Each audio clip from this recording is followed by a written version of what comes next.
deciden ir a una clínica, inseminarse, no sé qué, y comparten una vida en común, unos hijos en común y tal.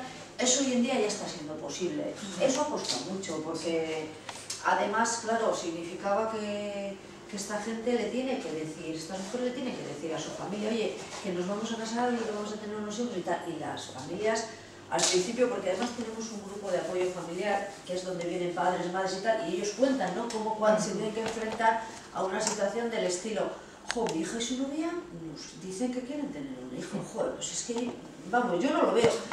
Todo eso ha habido que dar grandes pasos para poderlo aceptar, para poderlo asumir, para poderlo verlo integrar en las familias. O sea, ha habido que echarle muchas ganas de ser familia en estas condiciones.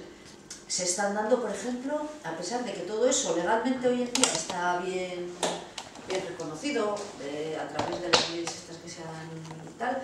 Luego estas dos mujeres, por ejemplo, hay un protocolo en el DARTE, en la página colgado, de cómo van a un registro civil y no saben cómo escribir a su hijo o su hija, porque la falta, o sea, son muy recientes las leyes, la falta de costumbre de tratar con este tema, de estar familiarizados el personal de los registros civiles, pues es bastante pequeña y entonces no saben ni cómo hacer con esas. O sea, imaginaros la situación. Vas, tienes que ponerte en una situación en la que pocas veces está la gente, es decir, esta hija es nuestra, tenemos que hacer nuestros papeles, papá, y te dice... Madre. Sí.